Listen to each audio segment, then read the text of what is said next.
Hola a todos, yo soy Eble y este es el capítulo 1 de Economía para Pobres.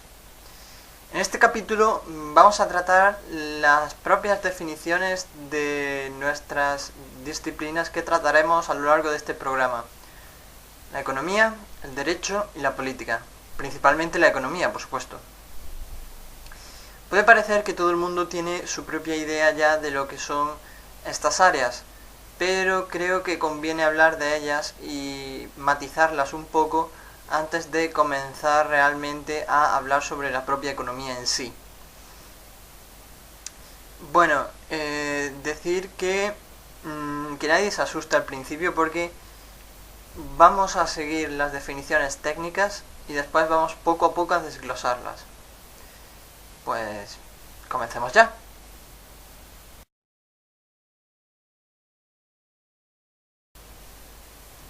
¿Qué es la economía? Vamos a ver. La economía es una ciencia social que estudia principalmente tres cosas: la satisfacción de las infinitas necesidades con los limitados recursos, las relaciones entre los agentes económicos y la gestión de los ingresos y gastos de estos agentes. Vamos un poco a poco. La economía es una ciencia social, como acabamos de decir. ¿Qué quiere decir esto? Que es una ciencia que no es al uso. No usa el método experimental, no puede usar el método experimental. No tiene ningún laboratorio. Lo más parecido que podríamos tratar sería la historia en sí, ¿no? No tiene laboratorio porque sencillamente no puedes coger una población, unas condiciones económicas e ir probando a ver qué pasa si cambiamos varias cosas. Eso es imposible. Por lo tanto, la economía se tiene que fiar de otras ciencias, como acabamos de decir, la historia, por ejemplo, o ciencias matemáticas como la estadística o su propia rama de econometría. Continuando con la definición, dice que estudia tres cosas principalmente: la satisfacción de la necesidad infinita y cómo los recursos limitados la satisfacen. Esto es, las personas, mientras vivan, tienen unas necesidades que nunca se van a terminar de saciar. Simplemente, por ejemplo, una persona necesita comer para vivir. Comer es una necesidad. Y por lo tanto, hasta que no muera, no va a dejar de sentir esa necesidad periódicamente. Por lo que las necesidades, como acabamos de decir, son infinitas. Pero sin embargo, los recursos son limitados.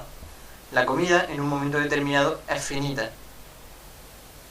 Y aunque podamos producir más, esto no quiere decir que la comida no pueda dejar de ser infinita para nosotros durante un tiempo, aunque en el primer mundo sí nos parezca que es infinita. Estamos hablando de necesidades, no de deseos, pero hay parte de la economía, bueno, más bien de la ciencia empresarial, que se dedica a generar deseos, totalmente diferente.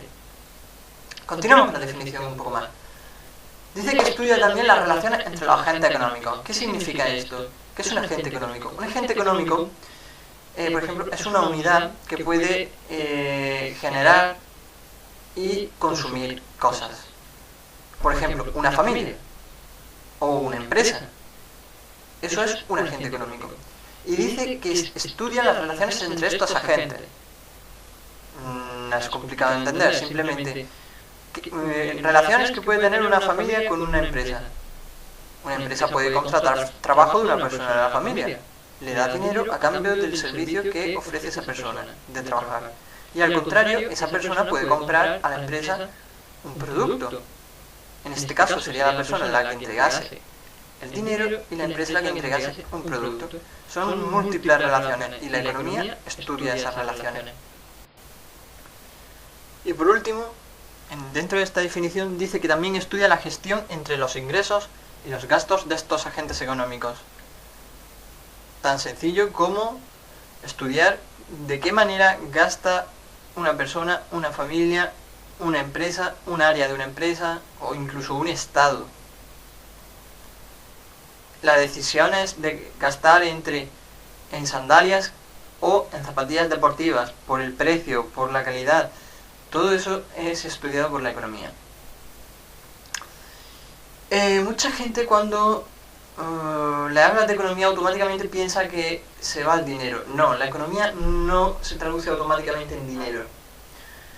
Se hace economía con otro tipo de medidas, por así decirlo.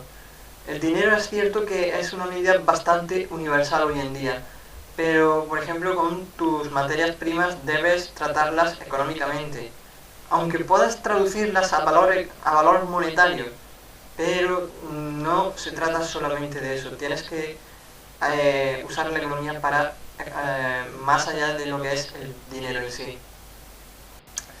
Es una ciencia que ayuda a realizar elecciones. Gracias a un análisis económico tú tendrás unos datos procesados que te serán mucho más útiles para tomar decisiones correctas en el sentido de que tú desees esa dirección. Por lo tanto, es una ciencia que ayuda a las personas a tomar decisiones, elecciones. Se puede decir que las dos grandes ramas de la economía son la macroeconomía y la microeconomía. Como sus propios nombres indican, esto es muy sencillo de entender. La microeconomía estudia a nivel pequeñito, se acerca para ver cosas individuales. Por ejemplo, realmente, técnicamente dicho, es el comportamiento de los agentes. Pero ya hemos dicho que es un agente, una familia, pues estudia qué hace una familia, por ejemplo, ¿no? ¿Qué hace cada familia individualmente o cada empresa, ¿no? Mientras que la macroeconomía se hace una visión más global, se va más hacia arriba y ve más en general el conjunto. Dice que estudia el comportamiento de las variables agregadas. Las variables agregadas simplemente quiere decir el conjunto, por ejemplo, de empresas. En lugar de mirar una sola empresa, si miras el conjunto de empresas, tú vas agregando empresas hasta conseguir un sector empresarial. A eso se refiere tener una visión de las variables agregadas. En definitiva, la microeconomía estudia desde cerca elementos pequeñitos y la macroeconomía estudia desde lejos grandes elementos. Continuando con este pequeño epígrafe, hay que decir que no es lo mismo el estudio de la economía que el estudio de las ciencias empresariales. Desde luego tienen una conexión irrefutable y gran parte la comprenden, pero hay parte de la economía que no entra dentro de las ciencias empresariales. Por último, en este punto discernir más bien entre la economía positiva y normativa.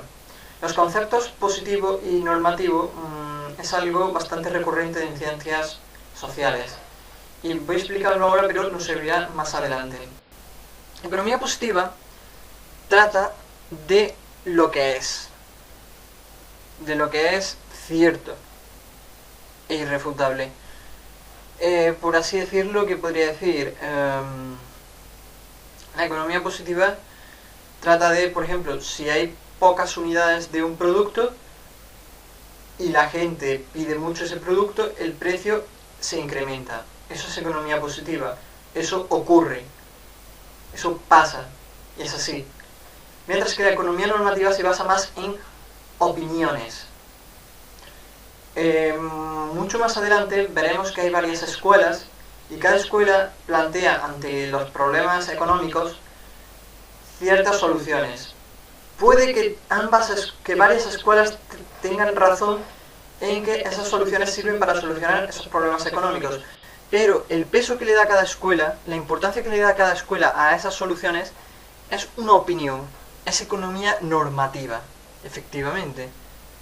Efectivamente las soluciones, si funcionan, son economía positiva porque funcionan, pero el peso que le das, la opinión que tienes sobre esas soluciones, sobre lo buenas que son, es economía normativa.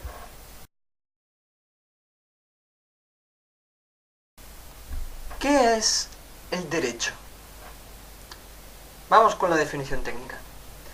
El derecho es el orden normativo de la conducta humana en sociedad inspirado por la justicia, cuya base son las relaciones sociales que determinan su carácter y su contenido.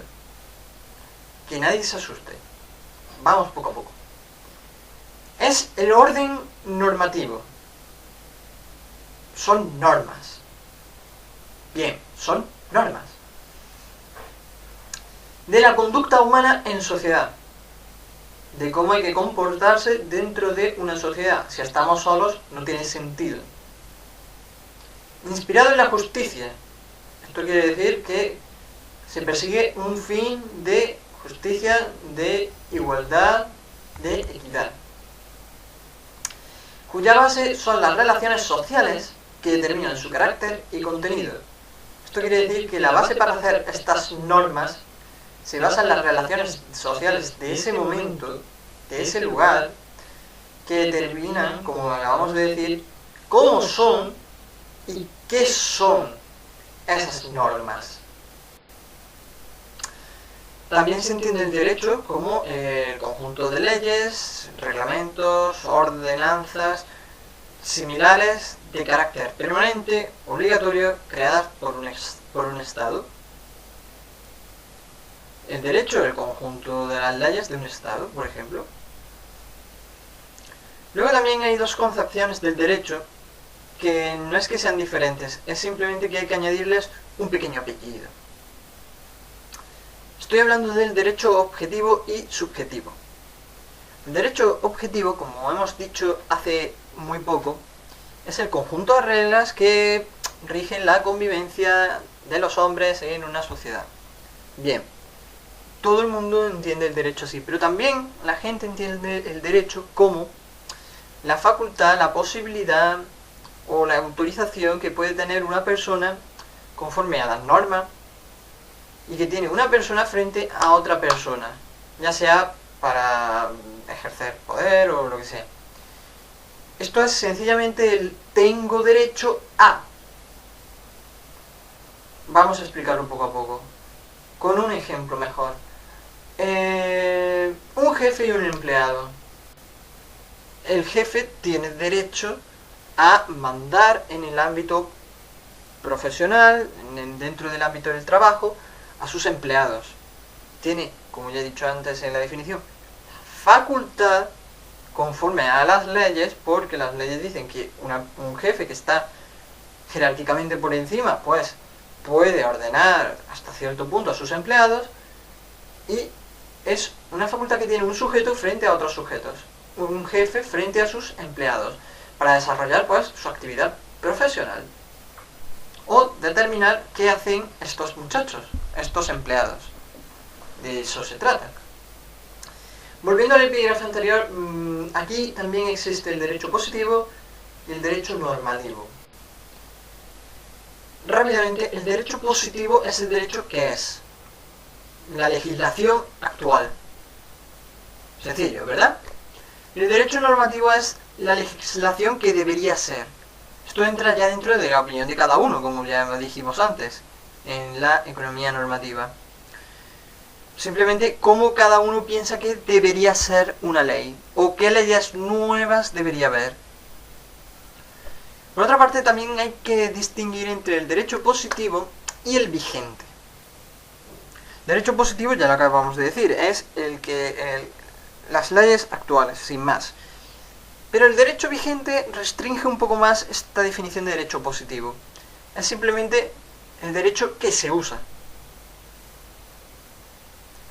No soy un gran entendido en derecho, así que no sabría poner un buen ejemplo real de derecho positivo que no es vigente. Pero, por ejemplo, para que todos nos entendamos, si hubiera una regulación sobre, qué decir, el telegrama, una regulación sobre telegramas, vigente, me refiero actualmente, sería derecho positivo, efectivamente, porque es ley que existe. Pero nadie usa el telégrafo, por lo tanto dejaría de ser derecho vigente, real.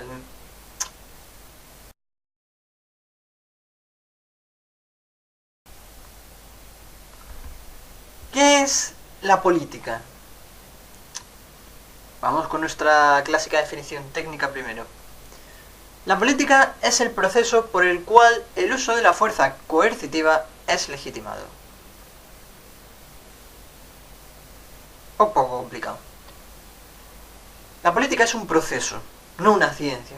Existe la ciencia política, por supuesto, pero política como tal es un proceso, por el cual el uso de la fuerza es legitimado.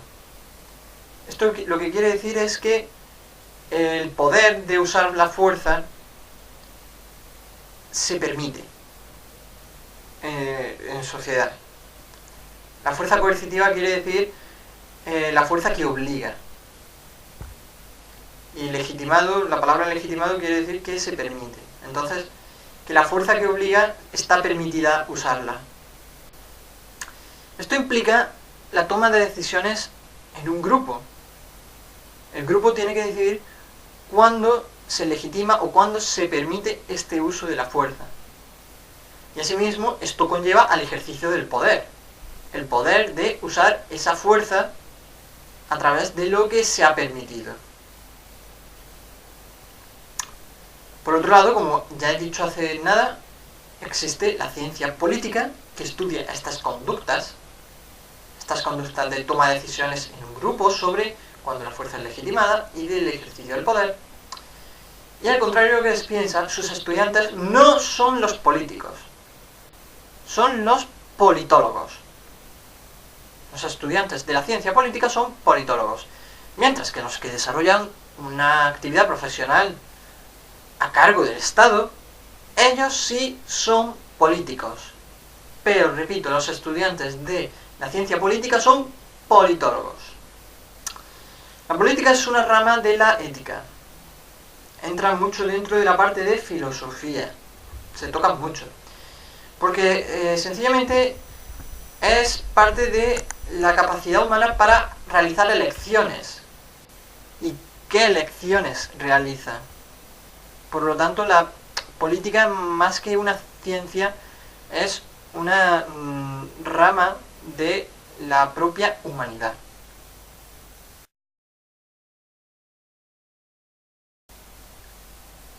Y hasta aquí hemos llegado con el primer capítulo de Economía para Pobres. 3 definiciones sobre nuestras 3 disciplinas principales, que espero que haya servido a algunas personas para aclararse sus ideas y a otras pues para completar sus ideas sobre dichas disciplinas.